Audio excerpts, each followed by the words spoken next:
No, we don't feed the world. In fact, we don't even really feed ourselves here in American agriculture. It's a controversial statement, but you know what? There's a lot of numbers and data behind that, and that's what we're going to dig into with my very special guest, Joe Maxwell of Farm Action, in this episode of The Business of Agriculture.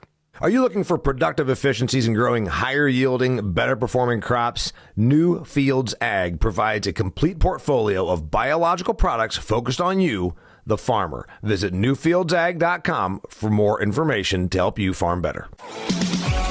Hey there, welcome to another fantastic episode of The Business of Agriculture. I want to go ahead and do the disclaimer right up front. There's certain things you're going to hear here that maybe you've not heard at agricultural meetings. There are certain things you're going to hear that you've maybe not even heard from other agricultural media, but that's why it's a fresh perspective with a little bit of edge, because you know what? We're not afraid to cross that line if we have to. Joe Maxwell is a co-founder of Farm Action. He's a Missouri farmer. He's got a degree in agricultural economics like me, and I heard him on a show with, I believe it was Farm Journal, and I said, I want you to come on here and dig into some of that, because I agree in many ways with what you said. For instance, he said, feed the world. We've been saying that for decades here in American agriculture. We don't even feed ourselves. And you know what? I actually shot a video with that very topic just last week and released it because it is true. We are in year 5 of an agricultural trade deficit, meaning we are going to bring in more dollars worth of agricultural products than we export. We were a global leader in exports for a long, long time, but the world has changed. We still have commodity mindset. You've heard me say this in a lot of my recordings. And Joe here and I are going to talk about the problem with commodity mindset and what will change. We're going to talk about the problems with American agriculture. We're going to talk about the reality of profitability or a lack thereof. The very moment we're recording this, by the way, they just rolled out the $12 billion announcement. And we're going to talk about the solution, which may not be easy, but it might be attainable. Joe Maxwell, thank you for being here on The Business of Agriculture. Great to be here. Thank you for inviting us on. So let's get right to it.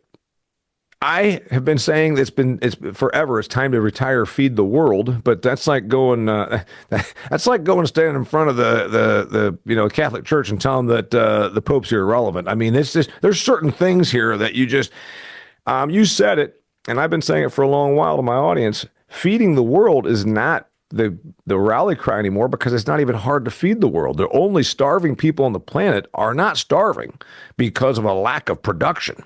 It's not because of a lack of productive capacity in the Corn Belt and in the Midwest.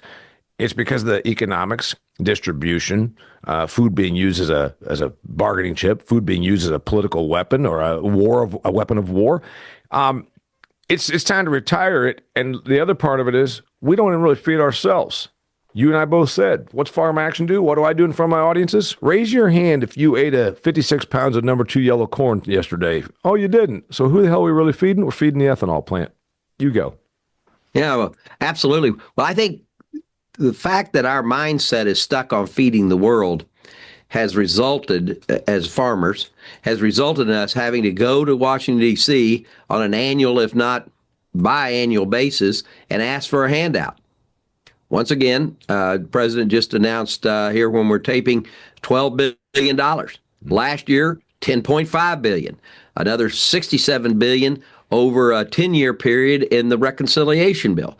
I mean, the fact is, we don't feed the world, and the way we're doing agriculture today is bankrupting us. 63 farmers a day are going out of business. That's a 5-year average, 63. So we're failing because our programs have failed us and are failing the people of America. From a quick standpoint, because I just recorded a commentary video.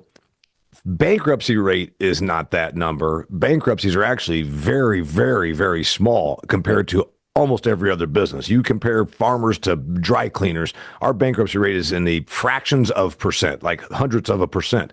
But there are farmers exiting the business. Right. Could say demographics, could say age, could say scale, could say lack of profitability. There's a lot of reasons. So just to clarify, is that okay? Oh, absolutely. Yeah. The next generation looks at it and says, well, I don't want to work for nothing or work for a government check. Grandpa's getting too old to farm, and they look around and they sell out to the people that think they can, need to have another 1,000 acres. Yeah. And we continue to consolidate farmland. So absolutely, it's the thing is on feeding the world. We used to wear that proudly, and it was a true statement as farmers. We fed the world. Mhm. Globalization was an opportunity for us to extend our agricultural power around the world. Yep. Many people said we're going to feed hungry children. But the fact is, there's more hunger in the world today than there's ever been. And the United States is more and more dependent upon foreign countries to feed our people. And that's just backwards. 60% of our fruits are imported, a third of our vegetables. We're hitting record numbers again on beef imports. So you can look at meat, you can look at food crops. We're importing it. Other people are feeding us. We don't even feed ourselves. Let's go to the policy and the money, and then we'll get back into the part about the imports, et cetera. So the one thing that you said was we go to DC and we ask for money. And the first reaction to the farmer that's listening to this, and a lot of my listeners are ag business people, entrepreneurs, et cetera, but there are farmers that are in here as well. You're going to say, I didn't go there and ask for that. Well, come on. Maybe the farm credit system asked for it. Yeah, it's just because they want to make sure their loans are good. Well, that's true. The agricultural corporations that sell to farmers went and asked for this money. Sure, that's true. But so did the trade groups. And my friend Joe here with Farm Action, they can be somewhat critical of the business dealings of the trade groups. But whether the farmer went and asked for this money or not, agriculture as an industry asked for this money. It was only a month or so ago that the politicians went to Arkansas and some, high school gymnasium and talked about it. So the reality is, it is what we do, and we do get backstopped. And this is not the first time. And they call it a one-time payment, Joe. And you and I both know for sure as hell this is not going to be a one-time thing because my brother is a 41-year career man with the United States Department of Agriculture. You're pretending when I bring this up and ag people get mad, say, no, that's not true. Bullshit. I can bring my brother Eric on here and we can go through historically every farm program that he has administered since 1985 and the amount of money that has gone out the door. It happens all the time. And what it continues to do is perpetuate, Joe. You and I are both ag econ guys. You give me money to do something, I'll keep doing that something. That's right. That sums it up. One of the things that we talk about on the Hill as we educate folks is that you can't blame the farmer. No, you do. They the do. Farmer, they're doing what the policy has incentivized to happen out here. Am I right? They're following the money because they've got to pay the banks. Yep. And the government programs drive them to produce more and more corn, soybeans, the big commodity crops. Depending on export markets that dry up, that are just kind of in the wind. You never know if you're going to get it sold, and then bins stay full, and government bails people out. But it's not the farmer. The farmer is chasing the profit or the money. The margin is low. The money that they have to. Government is driving this with their programs. Period. Yeah, and the thing is, you can say that there was a time and a place for it. In the 1950s, 1960s, production was harder. You're out there with your 4-bottom plow or 5-bottom plow behind your, John Deere 4020, and you don't have the advancement in genetics. You don't have the advancement in, so much of what we do, technology and agriculture. So the incentive was grow, grow, grow, produce, produce, produce. And the thing is that if you said, hey, we're still doing this because the way it was set up 50, 60, 70 years ago, but we are. And nothing else is still really happening the way we did 70 years ago. But we have a mindset that seems like it's still there. And it's the policy. It's not the chicken or the egg. Is it the policy or us? I think, one, know that if you just look at past secretaries of agriculture, right? Whenever they talk about a farm problem, the next thing they're going to talk about is exports. And a whole mindset of somehow these exports are going to save us. Yeah. So they've also instilled in us. I remember Earl Butts coming out. I remember my cousins and uncles and others in our neighborhood listening to Extension talk about, you just raise it, we'll sell it. Mm-hmm. Fence row to fence row. Yeah. Well, now we're farming the ditches now. Yeah. So dig this. I've talked about that in one of my commentary videos about Earl Butts, since he's a Purdue man after all. And I met Dr. Butts at least a couple of different times. He shook my hand once and told me, you can tell I was a farm boy because I had calloused hands. And it's interesting. I still have calloused hands and I don't work nearly as hard as I used to, but by God, they're still there. Here's the thing. It's not just Secretary of Agriculture, Joe. Besant, the Treasury Secretary, went on the Sunday morning talk shows this weekend and was saying the same. It's the same talking points. Well, the farmer's been hurt because of this trade war, these unfair trade practices, and we just need to get up our exports. You can see where some poor person out here in agriculture that has been indoctrinated, they really believe that all we are is just one more trade agreement away from having utopia. And it's like, what do you not see? The world's oversupplied on everything. We're not going to trade our way out of this. We don't need as much volume as is being produced. And if you say, well, Damian, who are you to determine need? I didn't determine it, because calling what someone else needs is ridiculous. It's like anti-gun people think I don't need, 7 shotguns or whatever. Okay, here's what determined whether we need it or not. The damn market price. The market price is below the cost of production considerably on most commodities. That's what determined the need. Am I right? That's right. Absolutely. In 1996, we went to this freedom to farm approach. That was the Farm Bill in 96, Freedom to Farm Act. Well, the thing is, if it was market driven, a free market system, there would be no subsidies. The fact that you're going broke raising too much soybeans and corn would drive you to decide, maybe I need to do something else on my farm.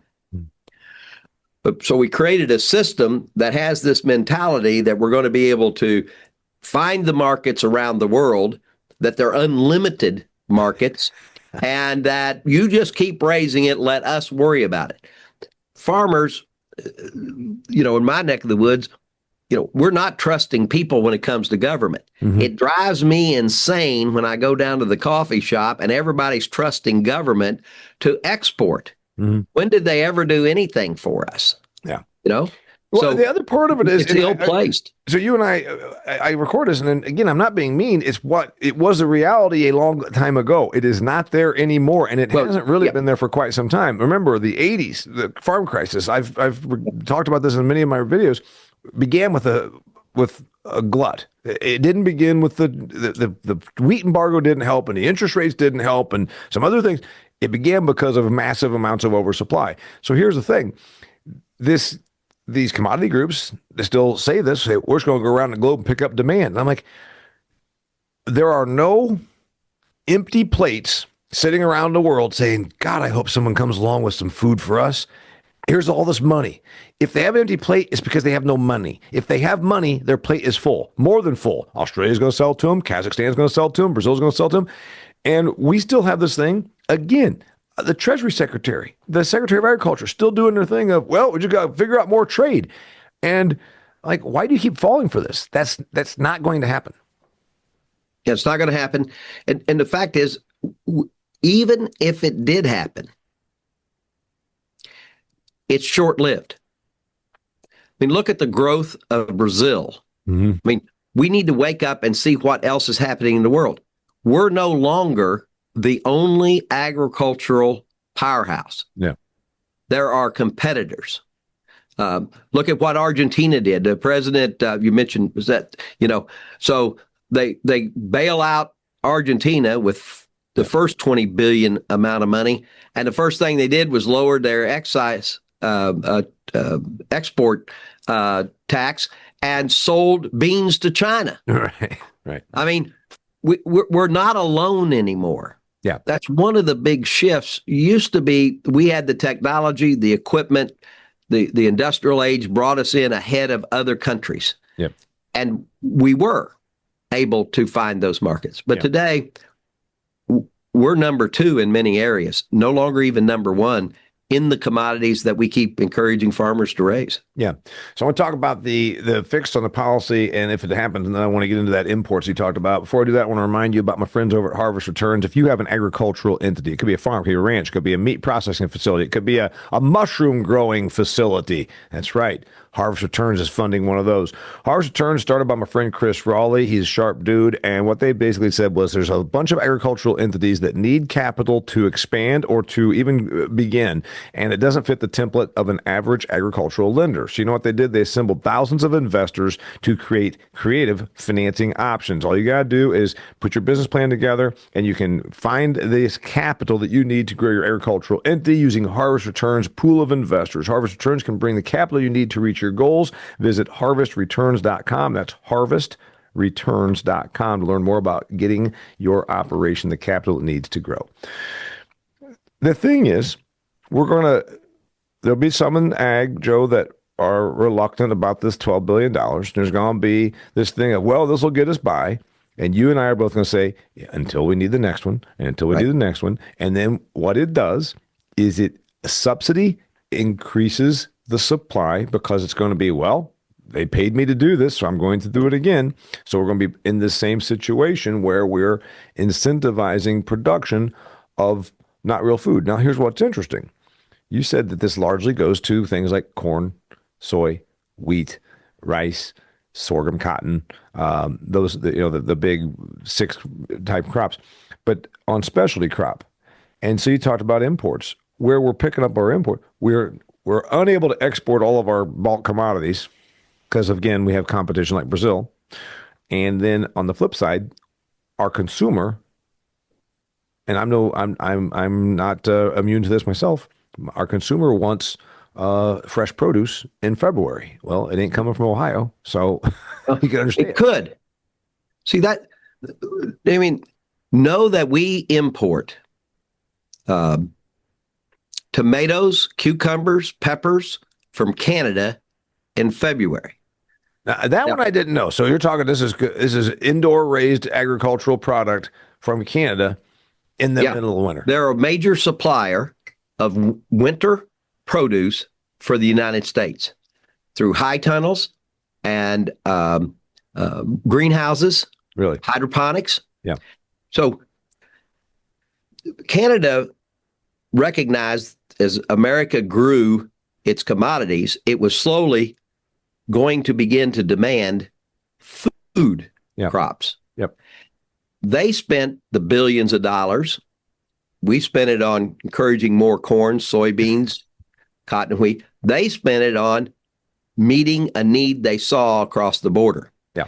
And today, they're a major exporter in the wintertime. Last time I checked, Canada's north of me. Yeah, right.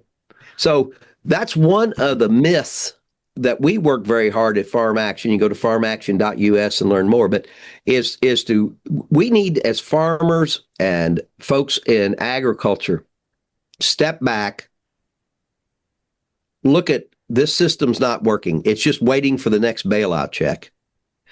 Look at other options, what other countries have done, and begin to shift priorities, shift programs, government programs, to support feeding us. Then we can worry about feeding the world, but maybe they ought to feed themselves. Yeah, well, and by the way, it sounds very noble. That's why it not only it's ingrained in our head, it also sounds very noble. Like, you know what? I don't care if I didn't make any money farming. I'm an American agricultural producer, and I fed the world. There's a little bit of a Superman cape that goes along with it. It's bullshit. Sure. It's not even true, as you and I already said. But you can see why the statement persists, because it's everybody. You won't feel like you've done something. But where does that come from? We got the big grain traders. You think Cargill or Bunge or Dreyfus give a darn about America's farmers? No, they have terminals they control in Brazil and around the world, as well as in the U.S. Yeah. How do they convince folks like me and others in agriculture, other farmers, to keep doing it for nothing but a government check? Is to tell us some grandiose idea that makes us feel good about ourselves, because it's sure not the profit on the farm, but by God, I feed the world. Yeah. So that propaganda has been fed to us. Yeah. We're hungry for something because it's sure not that we're going to have a farm that the next generation can take over. So we're hungry for something. I'm not trying to overly take up for the farmer, but at the same time, they're in a box, and the big grain traders and others don't want them out of that box because they're making billions.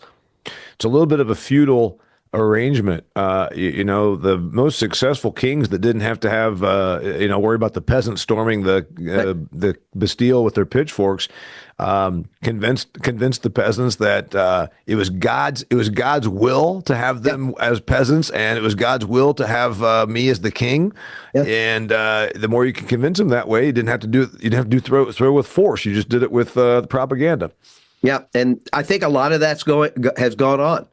Read the journals, read the articles, read when one of the big monopolistic corporations comes out with some statement and brags on the farmer. It always says, "Oh, they feed the world." I mean, that's where that statement comes from. It's fed down to us. Yeah. We have to cloak ourselves into something, and we grab it. We need to wake up and scream, "I'm done with that. It's not working for me. It's not working for my community," and demand changes in the farm system, within the programs, to put us in the right position to at least feed our neighbors. Does it mean we don't need corn and soybeans? No, I'm not saying that. Yeah. But the programs have to begin to balance this out. Yeah, so let's go ahead and look at what this, because it's not like you and I aren't bitching. You can find that at every coffee shop in every rural community on the planet. We're not bitching. We're just pointing out some of the fundamental flaws that, honest to goodness, some don't see. And again, I believe that there are too many people that truly, in their head, they really think that we're just one trade deal away from being back to profitable. And and you and I both like, no, this, and I've been preaching it for years. I'm like, I don't know what you're not getting here. The population is not going to keep growing. It's already leveling off and going to stagnate soon. All that stuff about overpopulation and starvation is not true.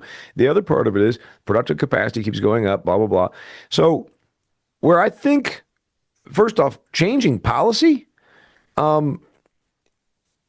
I've been tossing this around for a little while with my Business of Ag group, Joe. It's probably easiest for all the trade groups just to go ahead and stay in Washington, D.C. and go and have dinner with the representative. And then the representatives say, okay, we'll toss another $10 billion, we'll toss another 14, another 16 billion. If it gets to where it's $100 billion a year, I think our country blows about $7 trillion. You could almost argue, you know what? $100 billion out of a $7 trillion spend every year. It's a spit in the bucket. Just go ahead and keep giving money to these farmers. Like you said, they'll be farming for a government check. It's good for the grain handlers, good for the meat packers, good for the consumer because but it's really not good for the consumer because the consumer's not eating 56 pounds of number 2 yellow corn. It's ultimately not healthy, and it doesn't fix our trade imbalance. Right. And from a national security and food security standpoint, it doesn't wean us off of the hand that feeds us from other countries that we're kind of over a barrel on. So you can see where the 100 billion or whatever it is, 50 billion a year that they say, oh, just fling it out there, give Joe some money, he'll shut up. But it still doesn't fix any of the underlying problems other than it keeps you out there growing stuff that is in excess. Yeah, it keeps you out there growing stuff that's in excess that makes grain traders billionaires. Mm-hmm. It provides a subsidized feed crop for folks like Brazil's JBS, the largest meat producer in the world. Yeah. Chickens, over 60% of the cost of raising a chicken in Tyson's houses is feed cost. So, keep doing it. Those folks are happy. They're actually and you could argue the pass through, Joe. Then it makes it so that chicken is only 79 cents a pound or something because the hyper amount of productive capacity then ends up being massive amounts of chicken at the grocery store. Right. So you could argue that kind of is a positive, maybe. You could maybe, but what you don't solve is the agricultural trade deficit. No. And you didn't fix farmer profitability. You didn't fix that's right. And maybe again, large integrators could remain profitable, say Tyson, for instance. And I was a shareholder once in Tyson, and I can tell you it wasn't so profitable that I stayed in the position. I bought it when it got beat down, and then after 2 years, my investment advisor said, there's a lot of other things that returned a whole hell of a lot better in your portfolio than Tyson. So the idea that somehow they're just the other part of it is didn't fix imports, didn't fix farmer profitability, and at best, it made it so we had some cheaper food products on the shelf. Yeah, and I think going to where I think you were also asking was, it doesn't fix the food security issue of this country, and which is then a national security issue. Yeah. And I think that folks are beginning to realize that that's a real problem. It's an economic problem for the country, which has always depended on balancing its trade deficit. We could bring in cheap manufactured goods, but we always had a lot of, we had a surplus in agriculture. So overall trade in the United States was balanced. Today, agriculture is not meeting that need from the overall trade, and we're not feeding ourselves. COVID helped realize there was a problem. Mm-hmm. And today, with the Trump administration, more and more wanting to, focus on this country and its well-being, is beginning to wake up and realize something's not right. And so I think from a food security, national security, we're getting more attention and can have change more than the money. I agree with you. Folks like Senator Bozeman, Senator Thune over in the Senate, $10.5 billion last year. They refunded and put money back in the CCC so the president could do this announcement today. They put 13 point some billion in. He's going to hand out 12 billion of it. That hasn't stopped him. It hasn't made people sit back and say, oh my God, we're not feeding the world. Mm-hmm. So I do think these other issues, though, are beginning to come into play and is beginning to cause concern among major policy folks. I think the farmer, we turn off the tap in Washington, D.C., and we'll wake up because we're needing that influx of cash at the end of the year, every year now, to survive. Mm-hmm. It's slowly been getting worse and worse. And now we're needing not only the farm programs, but now we need, last year's $10.5 billion, this year $13 billion. There's farmers saying that's still not enough. Mm-hmm. Eventually, the sentiment towards farmers. To point out to the person that it's more than just the numbers. I mean, there's also a milk loss program that throws a couple billion. There's another about $30 billion that already went out. Yeah. One article I just read tell you that more than $40 billion in farm payments this year. So, and I know that some people get mad and say, "No, that's not. I didn't get it."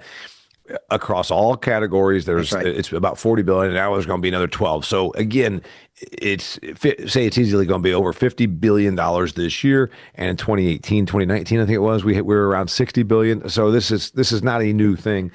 What about? Can I add one thing that is really going to begin to put things in crisis? The current administration and the Congress, majority leadership in the Congress, wants to get closer to a balance. I mean, their spending is just out of control, but they want to try to rein in. You had Doge, Elon Musk. Yeah. Well, the thing that really is hurting us farmers from a reputation point of view is in the reconciliation bill, the big, beautiful bill, Chairman Thompson in the House and Senator Bozeman in the Senate came in and said, we got to have more money in the subsidy program. We're not going to have a farm bill. So what we did was they went into SNAP, almost dollar for dollar. Mm-hmm. And that's where the $67 billion more dollars came in the big, beautiful bill.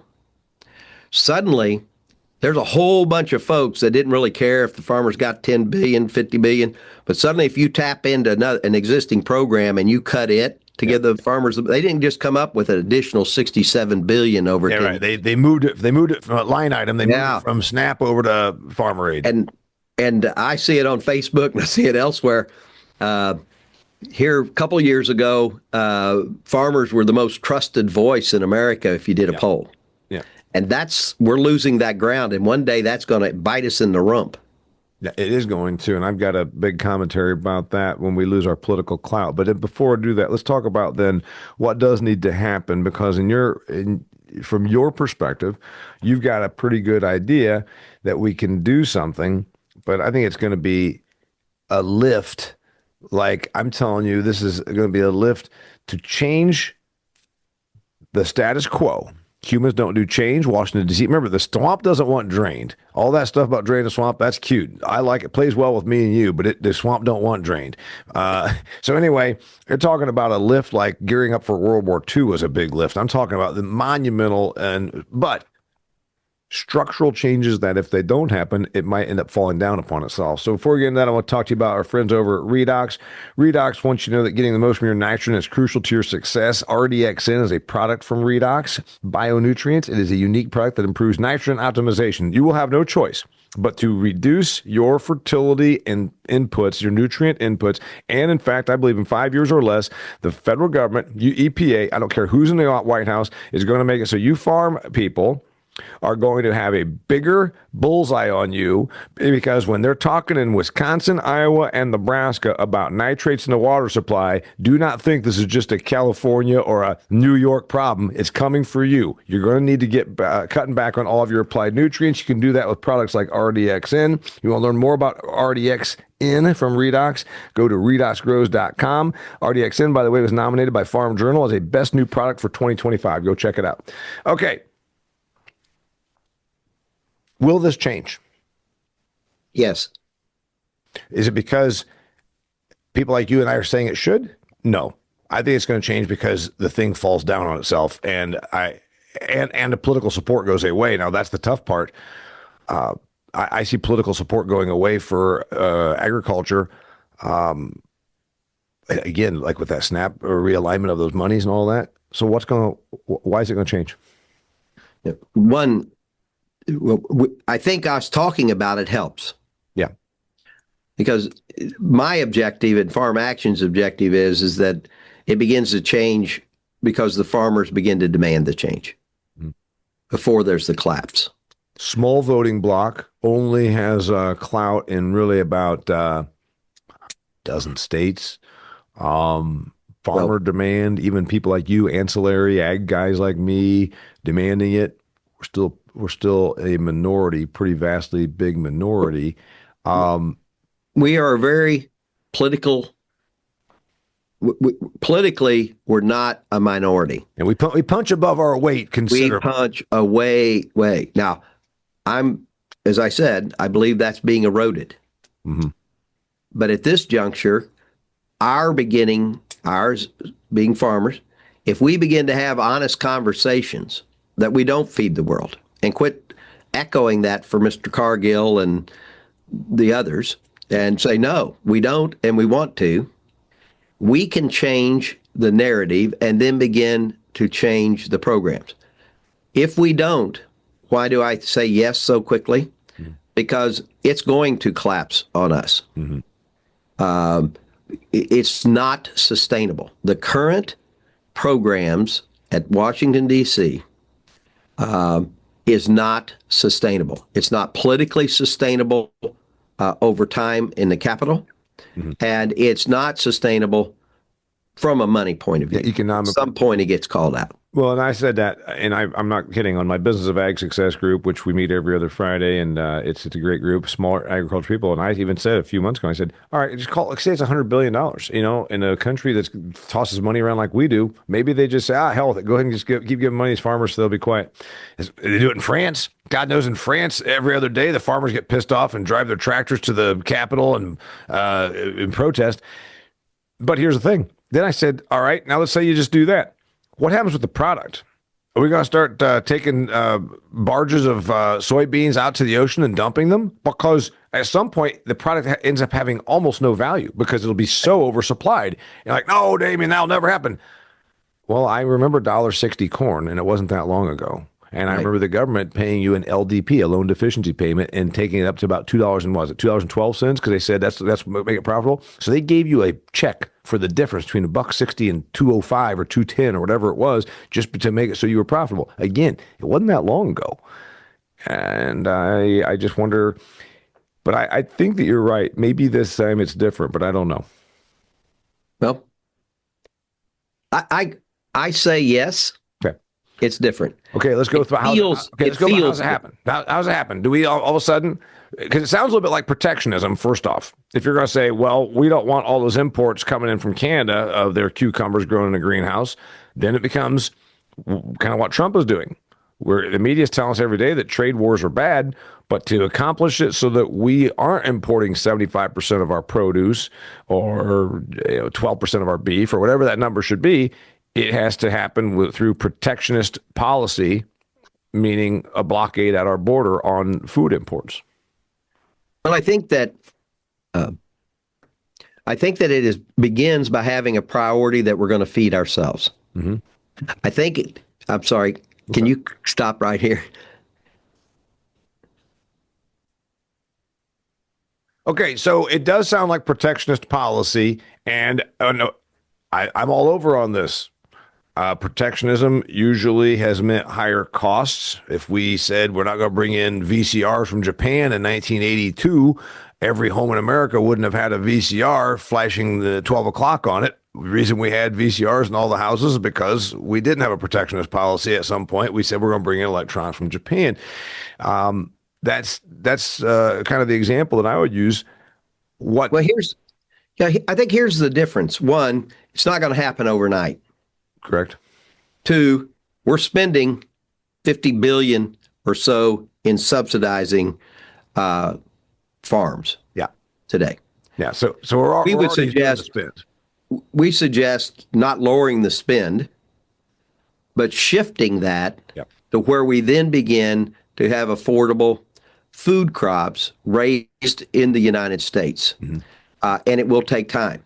We have suggested to the president, we did not support the broad tariffs that the president brought in his second administration here. But what we did support is looking at strategic tariffing that would provide some cover, some opportunity to begin to grow domestic food crops and to begin to shift our farm policy. We had success on tomatoes. The devastation of Florida's tomato growers is just after NAFTA and then all the way through the first USMCA round, just drove them out of business because Mexico subsidizes its production through zone subsidies, subsidizes its tomato production, and it drove our farmers out of business. We did get the Trump administration to focus on that. We've got that better balanced. So very strategic plans on light tariffs, giving windows, and not lowering the spend, but shifting the spend to give us food security, national security, and to get a shift away from just raising more corn, soybeans, wheat, cotton, and rice. So you and I can both get behind that. We've obviously spent a lot of time talking about the problem of the glut and all these things, and we both clearly agree that this thing that we're going to find some country and create demand and pick up more exports. I'm telling you, it's so my eyes start to glaze over, and I get so tired of hearing it. It's like someone's still thinking that the Easter Bunny's real, and Right. So the other part of this though is. Targeted tariffs is essentially what you just talked about on things that are food items, the stuff that I actually buy at the grocery store. Now, there's going to be the argument it made it more expensive for the consumer. The consumer just paid 20 cents more for a pound of tomatoes because of the targeted tariffs. It works in Canada. Canada protects its dairy industry. The consumer absolutely knows that milk is more pricey in Canada because of the quota system that they have, the dairy supply management that they have. But the consumer seems to not revolt about it. You sense a similar thing here, or Americans going to get pissed off and say, I'm not going to pay 20 cents more for these tomatoes just so somebody in Florida can grow them instead. I don't care if they're Well, from Mexico. yeah. I don't know. I could see it both ways. Well, I think first, we've already put the tariffs in place. Consumers have already felt the pain. Yep. Now is the exact time to go in and begin, and we're going to start talking about a new farm bill in 2026. They kicked it down the road until September 30th, 2026 for a new farm bill. We're pushing to have the conversation, want to start it in farm country, among farmers, talking about how do we fix the structure of agriculture to be profitable for farmers, to be sustainable, and to feed at least our neighbors. Yeah. And we think the climate economically, for the consumer, for the farmer, it is at the right time to begin to have this conversation. And we really appreciate being on here. What about the other part of this? Then let's go ahead and how else it happens. You're a smaller operator. You've got your farm in Missouri and your sheep and all this. There's a lot of then the griping goes, and certainly from our consumer, all these factory farms and all this kind of thing, not realizing that the stuff that they eat is coming from large scale production predominantly because they just dominate the quantity. Do we also do something? I mean, are you talking about shifting the policy where we're the spend, if you will, where we're incentivizing? Is there a greenhouse that needs to go up in Ohio instead of these solar panels out here on the farm fields? We just build a few large scale greenhouses, and we now are in the business of making cucumbers in December in Ohio. I think that's part of it. Absolutely. I think also we're providing incentives. You mentioned big factory farms, or the concentrated large-scale agriculture, right? Operations, but large scale agriculture. We're putting money. Let's say Equip. Equip is a program. Yep. It helps build the waste management, digesters, other things that go to those programs. What we're suggesting is, even on the meat production, beginning to shift those resources towards a more regenerative type of agricultural system, where there's studies out of Iowa that shows a diversified farm is more profitable, that is commingled with livestock and with crops. And we're suggesting looking at those studies and beginning to shift back to where agriculture makes sense, lowers the inputs necessary on that farm. That gives them more profitability. We have a farmer farms over 1,000 acres organically. There's another organic farmer in Indiana, 7,000 acres. So everybody wants to pat the organic farmer on the head. But those farms, they talk about profit per acre. Yeah. When was the last time in my coffee shop anybody talked about profit per acre? Everybody wants to talk about the Bin Buster Award. Yeah, bushels. I got an award. I got an award from the seed company because I set a record for the biggest bush. So what about there's some of this starts to sound like you're fostering, and you'd like to see fostered, smaller agriculture, like maybe the place I grew up, where you milked 60 cows and you also made hay and you had a diversity of crops, and you did actually put oats on that rough piece of ground, because then you baled the oats, and then all that kind of stuff is neat and cool. It seems a bit outdated. I'm not saying that it was ever bad. It's just that everything has moved, everything has changed. So to get back to that, you're going to have to financially incentivize it. That's right. And it's not that's just one model. I also mentioned the row cropper of 7,000 acres doing organic. We don't see just one system of production. Right. What we're suggesting is we look at the types of production that provide for lowering input cost, the need to have less chemicals and fertilizer, synthetic fertilizers, get your cost down and your profitability up. Will yield suffer? Maybe to some degree. We would say yes. We don't have the exact number, but then again, we're overproducing. Yeah, right. We could take a yield. We could take a yield. Got a little bit to give. We don't need 16.5 billion bushels of corn that we made this year, because we're coming up with regulations and legislation that requires us to burn it in our gas tank. What about the other argument is going to say, well, this only works if you subsidize it. And I guess this is the stance that you and Farm Action could take. You'd say, you already are. We literally, the moment you and I are recording this, they announced $12 billion going out the door. It's going to bring us to over 50 billion this year. So you're already subsidizing it. Maybe we should subsidize it. The problem then it becomes, Joe, subsidize it in whose vision? Yeah. Well, I think, that's always the problem when government's engaged, right? Who gets the money? We would, we didn't get here overnight. We've been on a 40-year, 50-year trek to get to this point where we're in crisis. Every year, we need one or two bailouts. So we're not going to get out of here overnight. Right. I don't know, it shouldn't take 40 years, but it will take time. We're suggesting shifting those subsidies, putting priorities on the various issues I talked about, lowering inputs. Yes, it could cost some yield, but getting yield back in line with market. There's an odd thought. We do see the opportunity then to begin to pull back, lower those subsidies. But start with, let's use the money that everybody's been willing to spend on a failed system and begin to use that to build the infrastructure. It will take distribution. It'll take processing we have to bring back.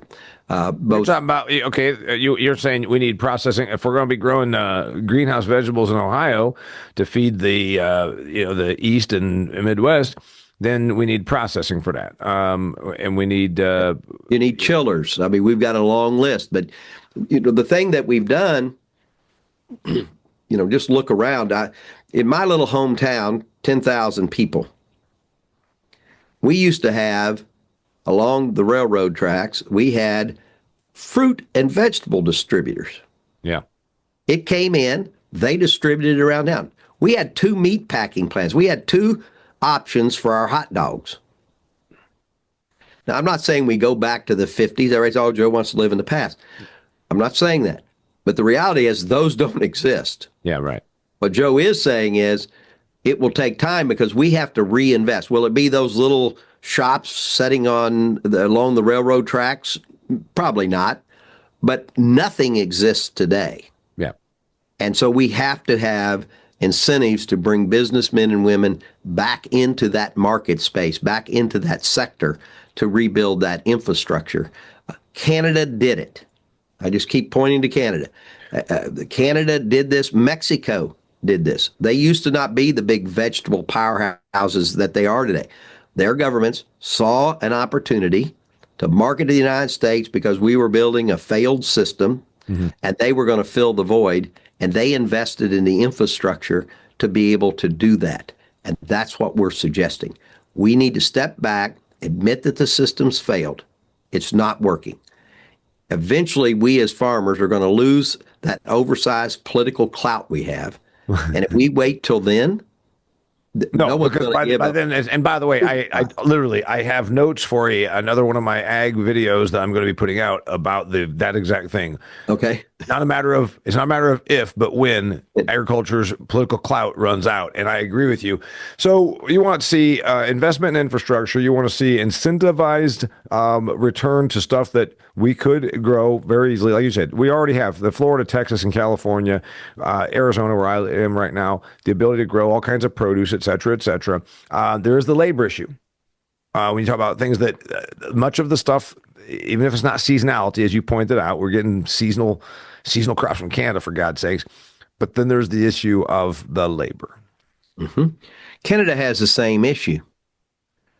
We are reliant today on immigrant labor for large swaths of acres of in-season vegetable production. So usually when we have these conversations about growing food crops and not feed crops, we automatically, our minds go to what we know, and that is the existing system. Yeah. And we're for that. That is part of it. But obviously it's not feeding us today, and you're not going to expect, in Arizona, Florida, and California, they're using almost every acre they can to produce everything they can. So if we're going to overcome this trade deficit in this area, we're going to have to expand elsewhere. And part of that infrastructure is technology. Today, the various groups that represent specialty crops have done reports and have been telling Congress that they need to really look at technology. There's new means and technology available that is less labor intense, and that is, if we're building it from scratch, that would be what we would believe would be more likely the model that would come in. Also, if we're looking at the Canadian model of out-of-season production of fresh vegetables, that technology and the way they grow it in those in the hoops and the greenhouses and that type of production requires a whole different type of labor model. Sure. That is less intensive. Yeah. So this is somebody's going to listen to this as being skeptical and saying this is all neat, it's a dream, but it's not going to happen because big ships don't turn and because of the economics. I mean, there's all kinds of politicians love to kick the can down the road. I mean, we can go on and on and on about all this, but right. I think the one thing that you're saying, and I would tend to agree, you can do nothing. We can just just plod right along. We can just plod right along. I don't see it ending well. No, if you were on the Titanic and you saw the iceberg, would you tell the captain to steer away? Yeah. Yeah. And I'm just suggesting we as farmers, we're on that Titanic right now. Well, we need to tell the captain to steer a new course. Joe, you made a point, though, about the political clout. The consumer tends to, have this idealistic vision of, the man and his wife out there with their little kids in their plaid shirts and the red barn and all this kind of idyllic imagery of what agriculture is or supposed to be or what they want it to be, whatever. But at the end of the day, I don't know if they give a damn. I don't know if they care. I really don't. I don't know. I mean, I think it has to be played up as a national security. I think it has to be. Do you remember just 5 years ago when the grocery stores had empty shelves because of the supply chain problem? We were over the barrel. I think that we need to strike while the iron's hot on that and say we need to reshore. And this ties into the president that we have right now. For God's sake, he's talking about we need to make steel in Indiana again, which we already do, frankly, as opposed to getting that steel from China. So it does have a time right now where it looks like it's a palatable and marketable message. That's right. That's what we're saying, and it's also reliant upon the evidence. It is just a plain fact.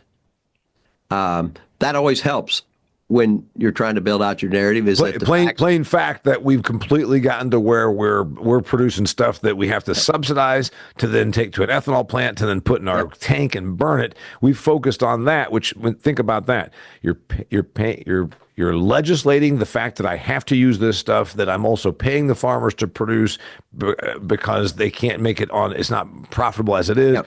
And meanwhile, we're still buying vegetables from another country. Exactly. And again, we're not suggesting that we don't raise corn and soybeans. We're not suggesting the biofuel industry close. No. We're not coming at it from that way. But we are doing those things today, and we're still failing. Yeah.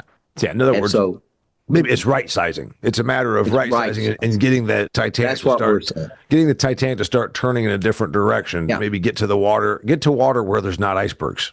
That's it. His name is Joe Maxwell. His name is the organization is Farm Action. He's a co-founder. He's a Missouri farmer and a co-founder of Farm Action. If you want to learn more about the work that Farm Action is doing, where do they go? Farmaction.us. Farmaction.us. Thank you very much for being here. Remember, we talk about all kinds of topics. Sometimes it's a little different than what you hear at your average ag meeting, but that's cool. And if you want me to come and talk about things that I see happening in the business of agriculture, that's what I do. I speak on stages all over North America as well as right here on online. But you can book me for 2026 because you know what?